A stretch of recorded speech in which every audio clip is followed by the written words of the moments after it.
इज्तिमा की बरकतें नसीब फरमाए। दुरूद पाक पढ़ने के बेशुमार फ़ज़ाइल व बरक़ात हैं। मेरे आका मदीने वाले मुस्तफ़ा सल्लल्लाहु तआला अलैहि वसल्लम का एक बड़ा प्यारा फरमान है। मगर उस हदीस को सुनाने से पहले अगर मैं आपसे एक सवाल करूं कि क़यामत के दिन जो यौम महशर होगा वो कौन सी हस्ती है जिससे आप मुलाकात करना चाहेंगे?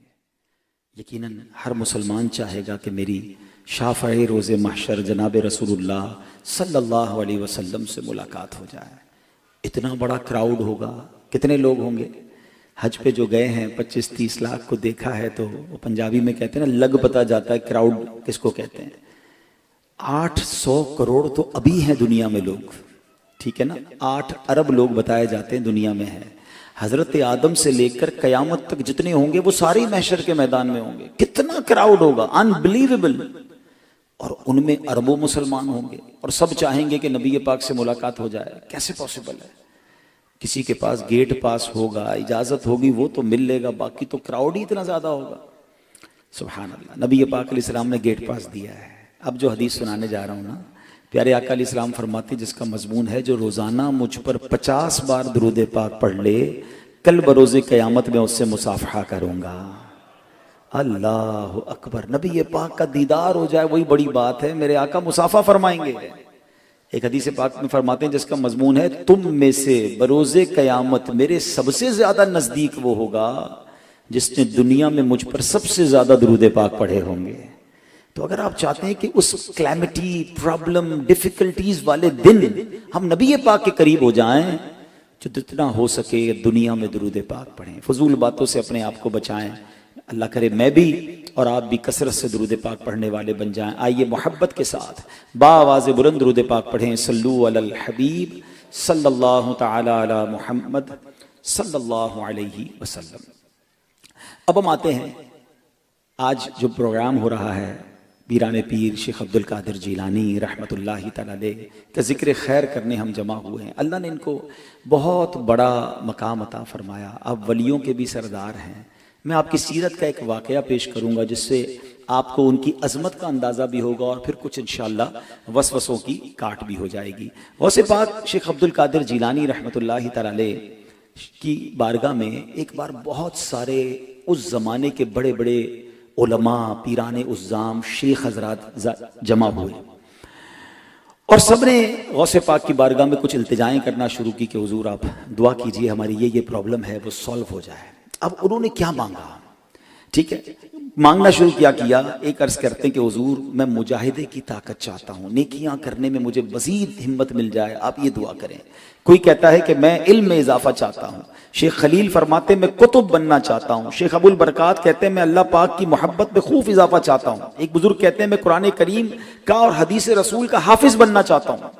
सब अपनी अपने लिए दुआएं करवा रहे हैं, सब अपनी अपनी रिक्वेस्टें कर रहे हैं कि हुजूर हम आपके पास आए, अल्लाह ने बड़ा मकाम दिया, आप दुआ करें। अब क्या हुआ? शेख अब्दुल कादिर जिलानी रहमतुल्लाहि तआला की उस मजलिस का उन्हें वो सिला मिला कि जिसने जो मांगा उन्हें अता किया गया। जिसने हिफ्ज़ कुरान के लिए दुआ की, अल्लाह ने ऐसा हाफजा दिया कि 6 महीने में हाफिज कुरान हो गए। सुभान अल्लाह। अब उन सबको तो मिल गया, मगर यहां पहले तो एक बात, अल्लाह वालों को जब मौका मिला इतनी बड़ी हस्ती के पास जाकर दुआ करवाने का, मांगने का, तो मांगा क्या? ये भी हमने सीखना है ना कि हमारी दुआएं क्या हैं। अगर हमें काबे के सामने जाने का मौका मिले, हमें किसी बुजुर्ग से मुलाकात का मौका मिले, हमें लगता है आज कबूलियत का वक्त है या फलां से दुआ करवा लो, हम क्या मांगते हैं? हम नॉर्मली दुनिया के लिए मांगते हैं कि गाड़ी मिल जाए, बंगला मिल जाए, कारोबार में बरकत हो जाए, कंटेनर फंसा हुआ वो निकल जाए, स्टूडेंट्स मिलते कहते हैं दुनिया का इम्तिहान पास हो जाए। मैं नहीं कहता अल्लाह से दुनिया ना मांगे, अल्लाह से नहीं मांगेंगे तो किससे मांगेंगे? मगर दुनिया के साथ साथ आखिरत का पोर्शन भी तो होना चाहिए ना। है मौका मिला है तो ईमान की सलामती मांग लें, मौका मिला है तो अल्लाह की रिजा मांग लें। यकीन कीजिए जिससे रब राजी हो गया। मुझे एक बात का जवाब दीजिए, दुनिया का मालिक कौन है? अल्लाह है। आखिरत का मालिक कौन है? अल्लाह। जिससे अल्लाह राजी हो गया उसकी दुनिया भी अच्छी हो जाएगी, उसकी आखिरत भी अच्छी हो जाएगी। मगर हम अल्लाह से उसकी दुनिया ही मांगी रहे होते हैं। अब नबी पाक अलैहिस्सलाम की दुआएं क्या हैं? सुभान अल्लाह। अगर कुरान और हदीस की दुआएं पढ़े ना, बड़ी मशहूर दुआ हम सब पढ़ते हैं, अल्लाहुम्मा रब्बना आतिना फिद दुनिया हसना व फिल आखिरति हसना व क़िना अज़ाबन्नार। क्या खूबसूरत कंपोजिशन है कि ऐ अल्लाह मेरी दुनिया भी अच्छी कर दे, मेरी आखिरत भी अच्छी कर दे, और अल्लाह मुझे अजाब जहन्नम से बचाना। आप देखिए, दुनिया भी मांगी, आखिरत भी मांगी, और अजाब जहन्नम से पनाह भी मांगी। ये तरीका है ना अल्लाह की बारगाह में मांगने का। आप सारी नबी पाक की दुआएं उठा लें, आपको आखिरत की इल्तिजा, अल्लाह की रिजा वाली बात। कितनी प्यारी दुआ जो शब कदर में हम करते हैं, अल्लाहुम्मा इन्नका अफ़ुव्वुन करीमुन तुहिब्बुल अफ़्व फ़अफ़ु अन्नी। अल्लाह तू माफ करने वाला है, माफी को पसंद करता है, मुझे भी माफ कर दे। फैमिली के लिए दुआ करनी है ना, नबी पाक कैसे दुआ करते थे, अल्लाहुम्मा रब्बना हब लना मिन अज़वाजिना व ज़ुर्रियातिना कुर्रत अयुनि वजअलना लिलमुत्तक़ीना इमामा। ए अल्लाह, मेरे घर वालों में, मेरे बीवी बच्चों में मोहब्बत और प्यार बढ़ा दे, इन्हें मेरी आंखों की ठंडक बना दे, और ए अल्लाह हमें मुत्तकियों का इमाम बना दे। बात तो पूरी हो गई थी ना, बच्चों के लिए भी दुआ हो गई, मोहब्बत की भी दुआ हो गई, प्यार की भी दुआ हो गई, मगर ऐड क्या किया, वजअलना लिलमुत्तकीना इमामा। अल्लाह हमारी पूरी फैमिली को मुत्तकियों का इमाम, मुत्तकी नहीं मुत्तकियों का भी इमाम बना दे। तो ये दुआएं सीखनी है हमें, अल्लाह से दुआएं करें, अल्लाह की रिजा मांगे, अल्लाह से आखिरत की खैर मांगे, ईमान की सलामती की दुआ मांगे।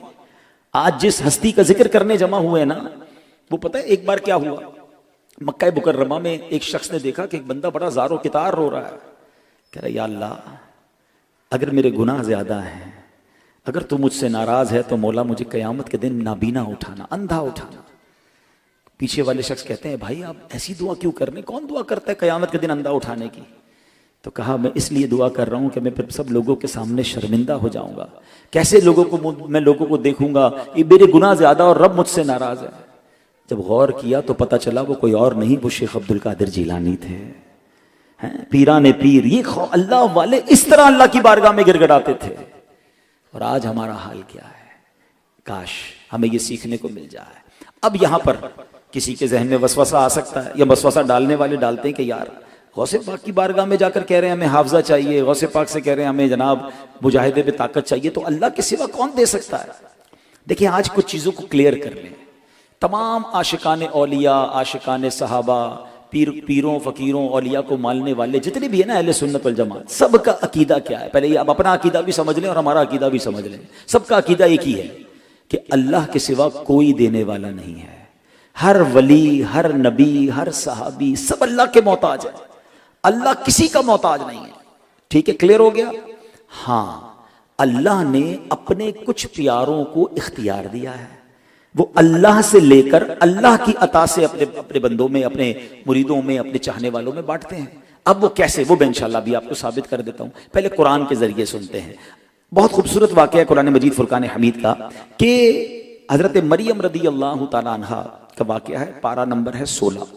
मामला क्या हुआ कि आप एक बार तन्हाई में थी तो एक खूबसूरत नौजवान आपके सामने आ गया। आप घबरा गई क्योंकि आप बा हया थी, बा पर्दा थी। आपने कहा, कौन हो तुम? तो वो नौजवान कहता है, इन्नी आऊदु बिर्रहमानी मिनका, मैं तुझसे, अब आप कहती हैं बीबी मरियम कि मैं तुझसे रहमान की पनाह मांगती हूं। वो नौजवान कोई आम इंसान नहीं था, हजरत जिब्रील अमीन अलैहिस्सलाम थे। वो कहते हैं, इन्नमा अना रसूल रब्बिकी लिअहबली गुलामन ज़किया, कहते मैं तेरे रब की तरफ से भेजा गया हूं ताकि मैं तुझे एक पाकीज़ा बेटा अता करूं। यानी ए मरियम घबराइए नहीं, मैं अल्लाह पाक का भेजा हुआ फरिश्ता हूं, आपको बेटा देने आया हूं। अब मेरा सवाल यह है, आया कौन है? जिब्रील अमीन आए हैं। लफ्ज जिब्रील का माना भी अब्दुल्ला है, यानी अल्लाह का बंदा है, और फरिश्तों को कुरान भी अल्लाह का बंदा कहता है। बल इबादुम मुकरमून, बल्कि फरिश्ते इज्जत वाले बंदे हैं। अब वो खुद भी अल्लाह के बंदे हैं, मगर कहते क्या हैं कि मैं तुम्हें बेटा देने आया हूं। इसका मतलब क्या हुआ बताइए ना? बेटा देने वाला कौन है? औलाद देने वाला रब है, मगर अल्लाह अपने करम से अपने प्यारों को कुछ इख्तियार देता है, मगर वो अपनी तरफ से कुछ नहीं देते। शिर्क की तारीफ समझ लें। अगर कोई ये कहता है कि जनाब गौसे पाक या फला सहाबी या फला नबी अपनी तरफ से कुछ देते हैं, तो जनाब ये शिर्क है। हमारा मानना यह है कि जो कुछ कोई दुनिया में मदद कर सकता है वो अल्लाह की अता से, उसकी इजाजत से भी बिइज़्निल्लाह कर सकता है। अब इसको आसान लफ्जों में समझाऊं कि आज हमारे घर में बच्चे होते हैं, खवातीन होती हैं, उनकी रोजी का इंतजाम कैसे हुआ मुझे बताइए ना। रिस्क देने वाला रब है, मगर अल्लाह करीम उनके वालिद साहब के जरिए बच्चों तक रिस्क पहुंचाता है ना। वालिद कमा कर आता है, बच्चों को खाना भी मिलता है, कपड़े भी मिलते हैं, तो कोई नहीं कहता कि जनाब ये वालिद साहब से रिस्क लेना शिर्क हो गया। अल्लाह ने इस दुनिया को बनाया ही असबाब के जरिए है, इसका निजाम ही असबाब के जरिए चलता है कि बंदों से बंदों की मदद हो रही है, किसी को कोई प्रॉब्लम नहीं होता। आज एक और लॉजिकली मिसाल दे देता हूं कि वलियों से या अल्लाह वालों से अगर हमें कुछ मिलता है तो वो कैसे है। मिसाल के तौर पर मैं आपको ये समझाता हूं। आप में से बहुत सारे मुझे बिजनेसमैन नजर आ रहे हैं। बड़े बिजनेसमैन क्या करते हैं, अपने मैनेजर को, अपने एम्प्लॉय को, बहुत करीब का बंदा हो तो उसे कुछ चीजों की इख्तियारात दे देते हैं, पावर दे देते हैं, पावर ऑफ अटॉर्नी जिसको हम कहते हैं कि भाई मेरी तरफ से प्रॉपर्टी तुम ट्रांसफर कर देना, महीने की पहली तारीख को तमाम स्टाफ को सैलरी कैश दे देना, बैंक से निकाल कर फला फला पैसे बांट देना। तो कोई भी एम्प्लॉय तनख्वाह लेते वक्त ये नहीं कहता कि मैनेजर साहब की तनख्वाह ले रहा हूं, वो यही कहता है तनख्वाह मालिक ने दी है, इख्तियार इसे दिया है। कोई भी प्रॉपर्टी ट्रांसफर करते वक्त ये नहीं कहता कि इसका प्लॉट मुझे मिल रहा है। लोग क्या कहते हैं, मालिक कोई और है जनाब, अटॉर्नी इसके पास है। Simple is that. हम भी यही कहते हैं, देने वाला रब है, मालिक रब है, अल्लाह ने अपने प्यारों को इख्तियार दिया है। अब सवाल यह पैदा होता है कि इख्तियार की कोई दलील पेश कीजिए। बुखारी शरीफ की हदीस पेश करता हूं, कमाल की हदीस है और कई बार सुनी होगी। अल्लाह के नबी अलैहिस्सलातु वस्सलाम फरमाते हैं, इन्नमा अना कासिमुन वल्लाहु युअती, बेशक अल्लाह अता फरमाता है और मैं तकसीम करता हूं। Simple is that. हमारा भी तो यही कहना है कि मालिक का सब कुछ है मगर अता वो फरमाता है, तकसीम ये फरमाते हैं। आला हजरत इमाम अहले सुन्नत ने तो इस पूरे फलसफे को, इस पूरी हदीस को एक शेर में, नात के शेर में बयान कर दिया।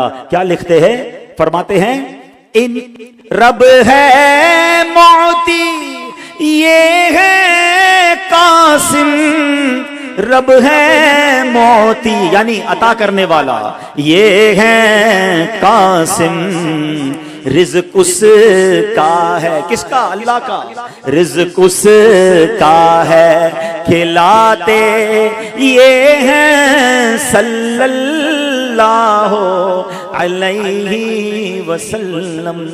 तो यही अल्हम्दुलिल्लाह अकीदा है। तो लोग कंफ्यूज हो जाते हैं। अगर कोई गौसे पाक से या गौस कह रहा है या नजरे करम खुदारा कह रहा है तो इसका मतलब ये नहीं कि वो गौसे पाक से मांग रहा है कि आप अल्लाह से नहीं खुद से दे दें। अल्लाह से लेके दीजिए। अल्लाह के आप प्यारे हैं। दुनिया में भी क्या होता है, आपका कोई बेटा, आपका कोई दोस्त, अल्लाह का कोई बेटा नहीं, समझाने के लिए कह रहा हूं, आपका कोई प्यारा हो, किसी को आपसे कोई काम हो तो आपसे डायरेक्ट बात करने में शायद झिझक हो, मगर आपके प्यारे को लेकर आपके पास आ जाए कि आपके दोस्त को लेकर आया हूं, आपके प्यारे को लेकर आया हूं, जरा मेरा काम कर दीजिए। आप कहेंगे यार अब तुम जिसको लेकर आ गए हो अब तो काम करना पड़ेगा। तो अल्लाह वाले जो अल्लाह के करीब हैं, हम उनका वास्ता, उनका वसीला अल्लाह की बारगाह में पेश करते हैं। और हमने देखा कि अल्हम्दुलिल्लाह दुनिया में बहुत सारे लोगों के काम बन जाते हैं। तो उम्मीद है कि आज इस वसवसे की काट हो गई होगी। अब गौसे पाक शेख अब्दुल कादिर जिलानी की अगर मैं सीरत की बात करूं तो बहुत सारे वाकयात हैं, मगर एक दो बातें करके ज़ाहिर वक्त काफी हो गया। गौसे पाक की खौफे खुदा का आलम क्या था, एक वाकया तो आपने सुन लिया। एक बार ईद का दिन था, लोग गौसे पाक से कहते हैं आज ईद का दिन है, तो शेख अब्दुल कादिर जिलानी फरमाते हैं लोग कह रहे हैं आज ईद का दिन है, ईद का दिन है। अब्दुल कादिर के लिए ईद का दिन वो होगा जब मैं अपना ईमान सलामत लेकर कब्र में जाऊंगा। ऐ मेरे प्यारे इस्लामी भाइयों, अब जरा गौर कीजिए कि शेख अब्दुल कादिर जिलानी वलियों के सरदार क्या कह रहे हैं, मेरा ईमान सलामत हो और मैं कब्र में जाऊंगा, ये मेरे लिए ईद का दिन होगा। हम में से कौन है जिसको अपने ईमान की फिक्र इतनी है? इसका मतलब आप सबको एक हदीस याद होगी, इन्नमल अमालु बिन्नियात, अमाल का दारो मदार नियतों पर है। एक और हदीस है, इन्नमल अमालु बिल खवातीन, अमाल का दारो मदार खात्मों पर है। सारे रोजे, सारी नमाजें, सारे हज जब कबूल होंगे जब ईमान पर खात्मा होगा। तो ईमान की फिक्र कीजिए, ईमान बचाना है। और ईमान कैसे छिन सकता है, किसने मालूम किया? मालूम कीजिए ना, उलमा ने इसकी तफसील बयान की है। बुरी सोहबतों की वजह से, गुनाहों की कसरत की वजह से, हैं बेबाकी वाली जो लोग बातें करते हैं, आजकल कुफरिया कलमात आम हैं। किसी को फिक्र भी नहीं कि जनाब फिल्मी गानों के अंदर, कॉमेडी शो के अंदर अल्लाह रसूल के बारे में गुस्ताखियां हो रही हैं, लेकिन किसी को नहीं पड़ी क्योंकि ईमान की सलामती की फिक्र नहीं। हालांकि अल्लाह के नबी अलैहिस्सलातु वस्सलाम की ये दुआ है, आप दुआ फरमाया करते, या मुकल्लिबल कुलूब थब्बित कल्बी अला दीनिका, ऐ दिलों को फेरने वाले, मुझे अपने दीन पर साबित कदमी अता फरमा। बताइए ना, ये हाल है। अल्लाह के नबी दुआ करते हैं, मैं और आप कितनी दुआएं करते हैं। उलमा ने एक और तरीका बताया ईमान की हिफाजत का कि कलमा पाक का कसरत से विर्द करे, कि जिसकी जबान कलमे की आदी होगी मरते वक्त उसकी जबान पर कलमा जारी हो जाएगा। कौन कौन चाहता है मरते वक्त जबान पर कलमा जारी हो? क्या बात है, हर मुसलमान चाहता है। अगर मैं एक सवाल करूं, अब हाथ नहीं उठाइएगा, अपने आप को जवाब दीजिएगा, आज पूरे दिन में कितनी बार कलमा पढ़ा है? पूरे महीने में कितनी बार कलमा पढ़ा है? इसे कमाल की बात नहीं है? मरते वक्त सबको कलमा चाहिए, जिंदगी में पढ़ने के लिए को तैयार नहीं है। और अल्लाह के बंदो, रोज 100 बार तो कलमा पाक पढ़ लें, हैं? एक तस्बीह तो पढ़े ना। अफदलु जिक्र ला इलाहा इल्लल्लाह, नबी पाक ने फरमाया सबसे अफजल जिक्र यही है। मगर नहीं, मोबाइल फोन पर घंटों बिठा दें, कलमा पढ़ने का टाइम नहीं, दुरूद पढ़ने का टाइम नहीं। अगर आप ईमान की सलामती चाहते हैं तो कलमा पाक कसरत से पढ़। अच्छा, हर कलमा पढ़ने पर जन्नत में दरख्त लग रहा है, वो अलग इनाम है। बल्कि एक और हदीस चले, आप सुन ले, अल्लाह करे कोई मेरा भाई मेरी बहन आज से ये वजीफा ले ले कि हदीस पाक का मजमून है कि जो 70,000 बार कहे ला इलाहा इल्लल्लाह, उसके लिए जन्नत वाजिब हो जाती है, उसकी मगफिरत कर दी जाती है। अच्छा, जिसके लिए पढ़े उसकी भी मगफिरत हो जाती है। तो टारगेट ले लें कि एक बार 70,000 बार अपने लिए पढ़ूंगा, पूरा हो जाएगा तो मां के लिए पढ़ूंगा, अपने वालिद के लिए पढ़ूंगा, अपने मरहूमीन के लिए पढ़ूंगा। और फिर मेरी जबान कैसी आदी हो जाएगी, इतनी बार जब पढ़ूंगा तो इंशाअल्लाह मरते वक्त भी मेरी जबान पर कलमा जारी हो जाएगा। ईमान की फिक्र। गौसे पाक रहमतुल्लाह तआला अलैह का एक और खूबसूरत फरमान आप फरमाते हैं, आज के दौर के लिहाज से इस फरमान की कितनी जरूरत है। अपने मदरसे में बयान के दौरान फरमाते हैं, ऐ मालदारो, अगर दुनिया और आखिरत की भलाई चाहते हो तो अपने माल के जरिए गरीबों से हमदर्दी करो। फिर गौसे पाक ने एक हदीस पाक बयान फरमाई। अल्लाह पाक के आखिरी नबी रसूलुल्लाह अलैहिस्सलातु वस्सलाम ने फरमाया, लोग अल्लाह पाक के अयाल हैं, अल्लाह पाक का ज्यादा प्यारा वो है जो अल्लाह पाक के अयाल को ज्यादा फायदा पहुंचाने वाला। यानी लोग अल्लाह पाक के बंदे हैं ना, अल्लाह से रिस्क मिलता है, सब कुछ रब से मिलता है। अल्लाह के बंदों की खैर खाई करो, तुम अल्लाह के प्यारे बन जाओगे, लोगों के लिए फायदेमंद बन जाओ। अच्छा, इसमें सिर्फ माल नहीं है, गरीबों की मदद करना भी शामिल है। इसमें उलमा ने फरमाया कि लोगों को नेकी की दावत देना, अल्लाह की तरफ बुलाना, इल्म दीन सिखाना, नरमी से पेश आना, उन पर रहम करना, शफकत करना, उनकी गलतियों को माफ कर देना, ये सब चीजें लोगों को नफा पहुंचाने में शामिल है। तो हम गौर करें कि अगर अल्लाह का प्यारा बनना है तो बंदों को नफा पहुंचाना है। ये हमारी शरीयत है। कितना प्यारा दीन है। अल्लाह के बंदे राजी हो जाएंगे तो रब भी राजी हो जाएगा। एक और बड़ी कमाल की हदीस है, बुखारी शरीफ की हदीस है, और ये आज के दौर में इस हदीस की बड़ी जरूरत है। आज बहुत बुरा हाल है कि लोग कहते हैं जनाब मेरा मसला ठीक हो जाए, अगले का बेड़ा गर्क होता हो तो हो जाए। नहीं मेरे प्यारे इस्लामी भाइयों, मेरा और आपका दीन ये नहीं सिखाता। हमारा दीन कितना प्यारा दीन है, नबी पाक अलैहिस्सलाम के कैसे कैसे प्यारे फरमान हैं। अब बुखारी की हदीस है, अल्लाह के हबीब फरमाते हैं, हजरत अनस रावी हैं, तुम में से कोई उस वक्त तक कामिल मोमिन नहीं हो सकता। देयर इज अ कंडीशन, जब तक अपने भाई के लिए वही पसंद ना करे जो अपने लिए पसंद करता हो। क्या खुद, यानी मैं कहता हूं सब छोड़ देना, ये एक हदीस ही पूरा आपको इस्लाम सिखा देगी। मैं चाहता हूं मुझसे कोई झूठ ना बोले तो मैं भी तो किसी से झूठ ना बोलूं ना।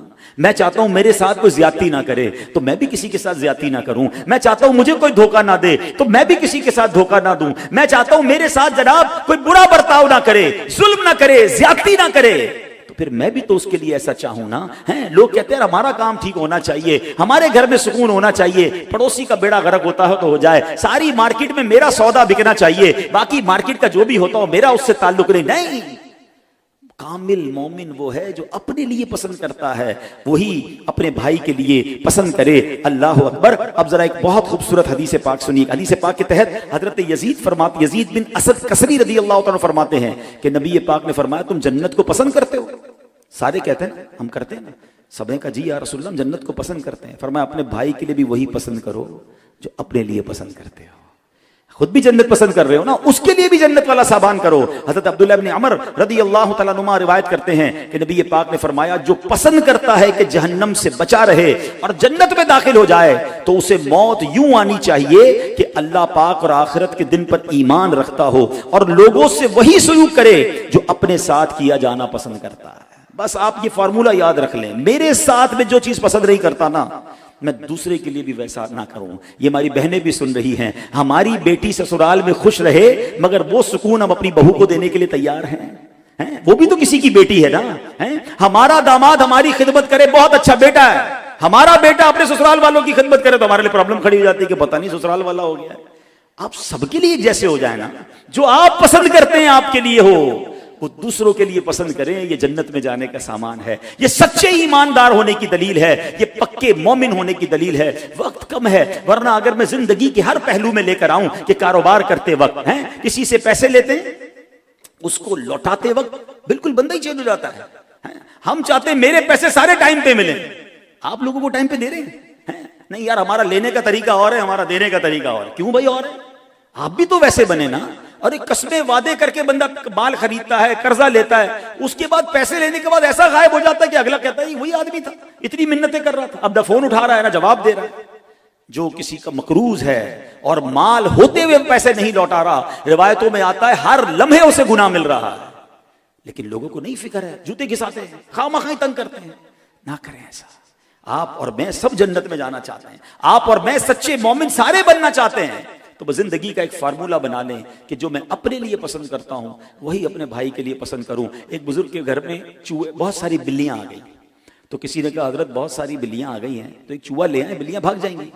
कहते मैंने बहुत सोचा, मगर चूहा लाऊंगा बिल्लियां भाग के पड़ोसी के घर में घुस जाएंगी। मैं नहीं चाहता कि मेरे घर से निकलकर मेरे पड़ोसी का नुकसान हो जाए। हम क्या कहते हैं, कचरा उठाओ बराबर में डाल दो, अपने घर से साफ कर लो, बराबर वाले का खराब कर देते हैं। हर बंदे को अपनी पड़ी है। नहीं, हमें ये ख्याल करना है ये भी तो मेरा पड़ोसी है, इसको क्यों तकलीफ पहुंचे, मैं इसका ख्याल रखूंगा, अल्लाह मेरा अच्छा कर देगा। बचपन से एक जुमला बुजुर्गों का सुना है, अल्लाह करे ऐसे बन जाएं कि सबका भला सबकी खैर, सबके भले में अपनी खैर। हमने देखा जो सबका भला करता है अल्लाह उसको बहुत भला कर देता है। जो दूसरों के खिलाफ साजिशें करता रहता है, इसको खींच लूं, इसको तबाह कर दूं, ये नीचे हो जाए, मैं ऊपर हो जाऊं। एक बात याद रखिए, सारी दुनिया किसी को नीचा करने की कोशिश करे ना, अगर अल्लाह ने इज्जत रखी है, अल्लाह ने उरूज रखा है, कोई नीचा नहीं कर सकता। व तो इज्जु मन तशा व तो ज़िल्लु मन तशा बियदिकल खैर। और सारी दुनिया मिलकर के इसको यार इसको उरूज देना है, कोई उरूज नहीं दे सकता अगर अल्लाह ने इसके नसीब में जिल्लत लिखी है। तो अल्लाह की बारगाह में तौबा करते रहे, लोगों के लिए अच्छा सोचते रहे, लोगों की जिंदगी आसान करें, अल्लाह आपकी जिंदगी आसान कर देगा। ये what goes around comes around, ये दुनिया का दस्तूर है। आप अच्छा करें, आपके साथ कहीं ना कहीं अच्छा ही होगा। हाँ, लोग ये कहते हैं ना भलाई का जमाना नहीं, गलत कहते हैं। आप भलाई करें, इंशाल्लाह आप अपने बच्चों में देखेंगे आने वाली बलाएं टल रही होंगी, आपको पता भी नहीं चलेगा कि आपने किसी की मदद की थी और अल्लाह ने कहां आपकी बीमारी हटा दी, कहां आपकी मुश्किल दूर कर दी। कभी कभी नहीं होता, चलते चलते रुकते हैं, एक्सीडेंट से बच जाते हैं, बच्चा गिरते गिरते रुक जाता है, ऐसे ही रुक गया। ये कोई दुआ थी, ये कोई अच्छा अमल था, ये कोई सदका था, ये कोई नेकी थी कि जिसने आपकी बला को। हदीसों में ये मजमून मिलता है ना कि बंदा सदका करता है, सदका और बला दरमियान, सदका इंटरसेप्ट करता है बला को, सदके और बला में गोया लड़ाई शुरू हो जाती है, वो बंदे पर नहीं आने देता उस बुराई को, उस प्रॉब्लम को। हम क्या कहते हैं यार, मौलाना साहब ने कहा था 1 रुपया दोगे 10 मिलेंगे, 100 दोगे 1000 मिलेंगे। कल मस्जिद में 100 रुपए डाल के आया, 1000 तो नहीं मिले भाई, आपको 100 के 1000 हो जाते, ये अच्छा था। वो दावत इस्लामी वाले कहते होंगे टेलीथॉन में यूनिट दे दो, अल्लाह की राह में दोगे बहुत मिलेगा। 10,000 रुपए का यूनिट दिया, लाख रुपए तो आए नहीं। मुझे बताएं, लाख आ जाते ये अच्छा, या ऑफिस में मेरी फैक्ट्री में आग लगनी थी, अल्लाह ने वो बचा ली, वो अच्छा। मुझे बाहर निकलना था और मेरा एक्सीडेंट होना था, मेरी टांग कटनी थी, अल्लाह ने वो बचा ली। अल्लाह जानता है ना मेरे लिए क्या बेहतर है। तो हम अल्लाह की राह में खर्च भी करें, अच्छी जगहों पर खर्च करें, और साथ साथ अच्छे काम करें, लोगों के लिए अच्छा सोचें। खास तौर पे आखिरी बात, अपने गरीब रिश्तेदारों और अपने गरीब मुलाजमीन, इनका ख्याल रखें। हम बाज़ औक़ात अपने लेवल के लोगों से बड़े अच्छे होते हैं, स्टेटस अच्छा है, एक जैसा है, एक ही खानदान में है, साथ जब भी मिलेंगे प्यार से मिलेंगे। मेरा बर्ताव अपने गरीब रिश्तेदारों के साथ कैसा है? बाज़ औक़ात जब बंदा मालदार हो जाता है, मशहूर हो जाता है, इज्जत वाला हो जाता है, तो अपने पुराने गरीब रिश्तेदारों को भूल जाता है। नहीं, उनको अब आपकी ज्यादा जरूरत है। आपको पता है रिश्तेदारों के साथ सिला रहमी करने का अजर क्या है? रिवायतों में आता है जब बंदा अपने करीबी रिश्तेदारों की मदद करता है उसको डबल सवाब मिलता है, एक सदका देने का, एक रिश्तेदारी निभाने का। बल्कि यहां तक रिवायतों में आता है कि अल्लाह करीम उस बंदे पर नजरे रहमत नहीं फरमाएगा जो गैरों को बांटता रहे, उसके अपने परेशान हो। अपनों को देखें, ये हमारे, इनको हमारी मोहब्बत की ज्यादा जरूरत है। बाज़ औक़ात तो लोग कहते हैं कैसे तारुफ करवाऊं कि मेरे चचा का बेटा रिक्शा चलाता है, मैं तो बंगले वाला हो गया, मैं कैसे तारुफ कराऊं वो बाइकिया चलाता है, कैसे तारुफ कराऊं वो ठेला लगाता है। कोई बात नहीं, इसमें क्या हो गया? आप मालदार होने की वजह से अब गरीब रिश्तेदारों को डिसोन करेंगे? बिल्कुल इज्जत दें, प्यार दें, इनकी दुआ लगेगी आप और आगे निकल जाएंगे। अल्लाह करे दिल में उतर जाए मेरी बात। तो अल्हम्दुलिल्लाह चंद बातें अर्ज़ की हैं, अल्लाह मुझे भी आपको भी अमल करने की तौफीक अता फरमाए। ऐसी प्यारी बातें दावत इस्लामी के माहौल में सीखने को मिलती हैं। इज्तिमा में आया करें, हो सके ऐसे मजीद बयान सुनने हैं तो मदनी चैनल देखते रहेंगे तो इंशाअल्लाह सुनते रहेंगे। अल्लाह मुझे भी आपको भी अमल करने की तौफीक अता फरमाए। आमीन बिजाहिन नबी अमीन सल्लल्लाहु तआला अलैहि वसल्लम। अल्हम्दुलिल्लाहि रब्बिल आलमीन वस्सलातु वस्सलामु अला खातमिन नबिय्यीन। अल्लाहुम्मा रब्बना आतिना फिद दुनिया हसनतन व फिल आखिरति हसनतन व किना अज़ाबन नार व किना अज़ाबल क़ब्रि व किना अज़ाबल हश्रि व किना हिसाबल मीज़ान व उफ़व्विदु अम्री इलल्लाह इन्नल्लाह बसीरुम बिल इबाद। ला इलाहा इल्ला अंत सुब्हानका इन्नी कुन्तु मिनज़ ज़ालिमीन। बिस्मिल्लाहि अला दीनी बिस्मिल्लाहि अला नफ्सी व वुल्दी व अहली व माली। रब करीम हम सब का जमा होना अपनी बारगाह में कबूल फरमा। हम सब के तमाम सगीरा कबीरा गुनाहों को माफ़ फरमा। हमारी हमारे माँ बाप की, नबी पाक अलैहिस्सलातु वस्सलाम की सारी उम्मत की बख्शिश फरमा। ऐ अल्लाह तेरे ख़जानों में कमी नहीं, मौला हम सब की मुश्किलों को आसान फरमा, हम सब की परेशानियों को दूर फरमा। अल्लाह जो बीमार हैं उन्हें शिफा अता फरमा, कर्जदारों के कर्जे उतर जाएं, बे औलादों को नेक और सालेह औलाद अता फरमा। ऐ अल्लाह रूठों को मना दे, बिछड़ों को मिला दे। जितने यहाँ बैठे हैं मालिक सबके हाथ उठे हैं, तो सबके नाम भी जानता है, काम भी जानता है। आज सबकी झोलियां भर दे, सबकी मुरादें पूरी कर दे। रब्बना तक़ब्बल मिन्ना इन्नका अंतस समीउल अलीम व तुब अलैना या मौलाना इन्नका अंतत तव्वाबुर रहीम। बिबरकति इन्नल्लाह व मलाइकतहु युसल्लूना अलन नबी या अय्युहल्लज़ीना आमनू सल्लू अलैहि व सल्लिमू तस्लीमा। सल्लल्लाहु अलैहि नबिय्यिल उम्मी व आलिहि सल्लल्लाहु अलैहि वसल्लम। सलातन व सलामन अलैका या सय्यदी या रसूलल्लाह। जब दमे वापसी हो या अल्लाह, सामने हो रोज़ाए रसूलुल्लाह और लब पे हो ला इलाहा इल्लल्लाह मुहम्मदुर रसूलुल्लाह।